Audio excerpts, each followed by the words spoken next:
ሰላም ጤና ይስጥልኝ ውድ የ247 ዜና ተከታታዮቻችን፣ የሰዓቱ ዜና ይዤ ቀርብ ያለው እስከ ፍጻሜው አብራችሁን ቆዩ። የምንለቃቸው መረጃዎች እንዲደርሳችሁ ላይክ፣ ሼር እና ሰብስክራይብ ማድረጋችሁን እንዳትረሱ በማለት ወደ ዜናው አለፍ። ዶናልድ ትራምፕ በኢራን የወደቀችው አውሮፕላን አብራሪ ከጠላት እጅ ታድገነዋል አሉ።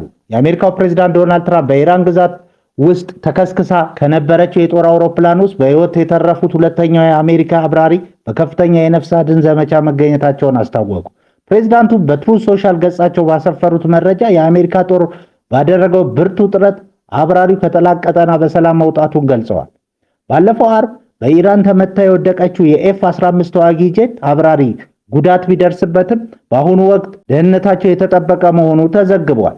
በዚህ የነፍስ አድን ኦፕሬሽን ወቅት በማንኛውም የአሜሪካ ወታደር ላይ ጉዳት እንዳልደረሰም ተገልጿል። በተመሳሳይ ጊዜ በሆርሙዝ ሰርጥ አካባቢ ሌላ ኤ-10 የጦር አውሮፕላን ተከስክሶ የነበረ ቢሆንም አብራሪው በወቅቱ በሕይወት መትረፋቸው ይታወሳል። ፕሬዝዳንት ትራምፕ አንድም አሜሪካዊ ወታደር ጥለን አንወጣም ሲሉ ቃል ገብተዋል። ትራምፕ የኢራን ወታደራዊ መሪዎች መገደላቸውን የሚገልጽ ቪዲዮ ይፋ አደረጉ። የአሜሪካው ፕሬዝዳንት ዶናልድ ትራምፕ በኢራን ዋና ከተማ ቴህራን ላይ የተፈጸመ ከባድ ጥቃት የሚያሳይ ምስል በማህበራዊ ገጻቸው ላይ በማጋራት ዓለምን አነጋግረዋል። በዚህ መጠነ ሰፊ ጥቃት በርካታ የኢራን ከፍተኛ ወታደራዊ መሪዎች መገደላቸውን ፕሬዝዳንቱ በይፋ አስታውቀዋል። ትራምፕ የተገደሉ መሪዎች ሀገሪቱን በአግባቡና በጥበብ ያልመሩ ናቸው ብለዋል። የቪዲዮውን ትክክለኛነት በገለልተኛ አካላት እስካሁን ባይረጋገጥም ክስተቱ በኢራንና በአሜሪካ መካከል ያለውን ከፍተኛ ውጥረት ይበልጥ አባብሶታል። በምላሹ የኢራን ፕሬዝዳንት ድርጊቱን ታላቅ የጦር ወንጀል ሲሉ የገለጹ ሲሆን በአሜሪካ በእስራኤልና በኢራን መካከል ያለው ግጭት ቀጠናውን ወደ ከፋ አደጋ እየገፋው መሆኑ ተነግሯል። በሁለቱም ወገኖች በኩል የሚሰጡ መግለጫዎች እጅግ ተቃራኒ መሆናቸው ደግሞ የጉዳቱ መጠን በትክክል ለማወቅ አስቸጋሪ አድርጎታል። የዋይት ሃውስ ቃል አቀባይ ስለ ትራምፕ ጤንነት የሚናፈሰው ወሬዎች አስተባበሉ። የአሜሪካው ፕሬዝዳንት ዶናልድ ትራምፕ ሆስፒታል ገብተዋል በሚል በማህበራዊ ሚዲያ የተናፈሰው ወሬ ዋይት ሃውስ አስተባብሏል። ፕሬዝዳንቱ ቅዳሜ ዕለት ምንም አይነት ህዝባዊ መርሃ ግብር እንደሌላቸው መገለጹን ተከትሎ በዋልተር ሪድ ወታደራዊ የሕክምና ማዕከል ሕክምና እየተከታተሉ ነው የሚሉ ግምቶች ተበራክተው ነበር። የፕሬዝዳንቱ የግል ቃል አቀባይ ስቲፈን ቼንግ ግን ትራምፕ በዋይት ሃውስ ሆነው ለህዝባቸው ሌት ተቀን እየሰሩ መሆኑን ገልጸው ወሬውን ውድቅ አድርገውታል። እድሜያቸው 79 የደረሰው ትራምፕ የጤንነት ሁኔታ በሁለተኛው የስልጣን ዘመናቸው ትኩረት የሚስቡ ጉዳይ ሆኖ ቀጥሏል። ባለፈው ጥቅምት ወር ባደረጉት የጤና ምርመራ ውጤታቸው ፍጹም መሆኑ ቢገለጽም ከዚህ ቀደም የደም ስር እጥረት እንዳለባቸው መረጋገጡ ይታወሳል። ዋይት ሃውስ ግን ፕሬዝዳንቱ በአሁኑ ወቅት በጥሩ ጤንነት ላይ እንደሚገኙ በድጋሚ ገልጿል። የኢራን አብዮታዊ ዘብ በድሮን ላይ የቱፓክን ምስል በመሳል መልእክት አስተላለፈ። የኢራን አብዮታዊ ዘብ በሻሄድ ድሮን ላይ የአሜሪካው የራፕ ኮከብ የቱፓክ ሻኩርን ምስልና ኢሉሚናቲ የሚል ጽሑፍ በመሳል ትኩረት ስቧል። ስዕሉ ቱፓክ ከመሞቱ በፊት በአሜሪካ ስርዓት ላይ የነበረውን ትችትና የጥቂት ልሂቃንን ፍርሃት መግደል የሚለውን ፍልስፍና እንደ ማሳያ የተጠቀመ ሲሆን በዋሽንግተንና በቴል አቪቭ ላይ ያለውን ተቃውሞ ለመግለጽ ያለመ ነው።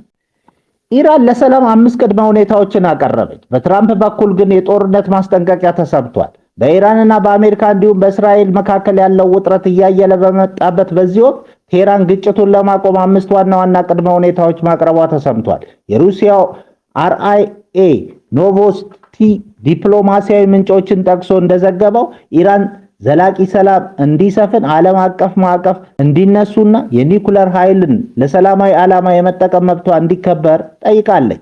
በተጨማሪም ለደረሰባት ቁሳዊ ውድመት የጦር ካሳ እንዲከፈላትና በሆርሙዝ ሰርጥ ላይ ያላት ቁጥጥር በዓለም አቀፍ ደረጃ እውቅና እንዲሰጣት አጥብቃ አሳስባለች። በሌላ በኩል የአሜሪካው ፕሬዝዳንት ዶናልድ ትራምፕ በመጪዎቹ ጥቂት ሳምንታት ውስጥ በኢራን ላይ ከፍተኛ የምድር ላይ ጥቃት ወይም የአየር ድብደባ ሊሰነዘር እንደሚችል በማስጠንቀቅ ላይ ይገኛሉ።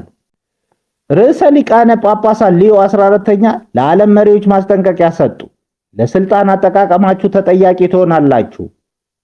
በሮም ኮሎሲያም በተካሄደው የስቅለት አርብ የጸሎት ስነ ስርዓት ላይ ርዕሰ ሊቃነ ጳጳሳት ሊዮ 14ኛ ለዓለም መሪዎች ጠንካራ መልእክት አስተላልፈዋል።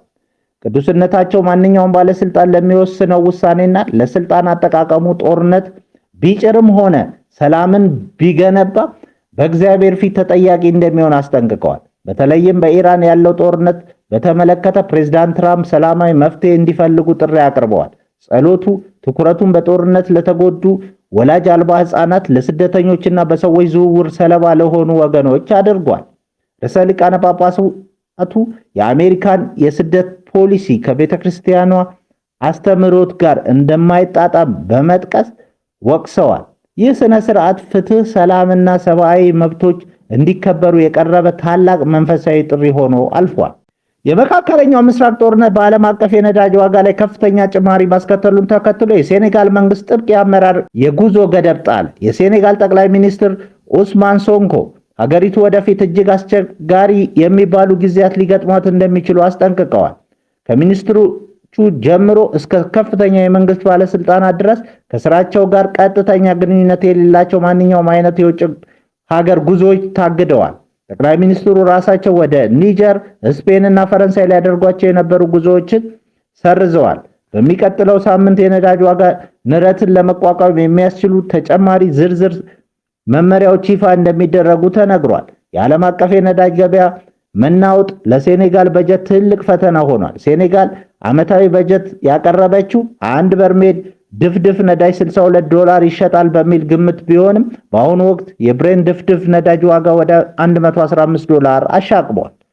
እጅግ አደገኛው የጣሊያን ማፊያ መሪ ሮቤርቶ ማዛሬላ በቁጥጥር ስር ዋለ። በጣሊያን ናፖሊ ከተማ ለሚንቀሳቀሰው ካማውራ የተሰኘ የወንጀል ቡድን ተደማጭ መሪ የሆነው ሮቤርቶ ማዛሬላ ከአንድ ዓመት ሽሽት በኋላ በቬትሪ ሴልማሬ ከተማ ተያዘ።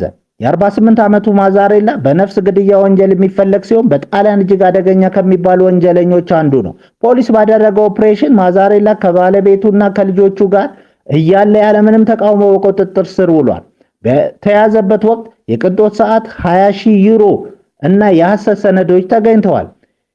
የሱ ቡድን በሐሰት ገንዘብ ዝውውርና በሳይበር ማጭበርበር የሚታወቅ ሲሆን ባለፈው ወር ብቻ 16 የቡድኑ አባላት መታሰራቸው ይታወሳል።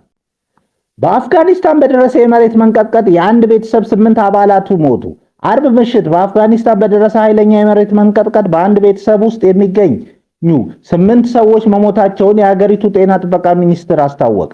አደጋው የደረሰው በካቡል ግዛት በጎስፋን ዳራ በተባለ አካባቢ ሲሆን ከቤተሰቡ የተረፈው የ2 ዓመት ሕፃን ብቻ መሆኑ ተገልጿል። እንደ አሜሪካ የጂኦሎጂ ጥናት ተቋም USGS መረጃ የመሬት መንቀጥቀጡ በሬክተር ስኬል 5.8 ሆኖ ተመዝግቧል።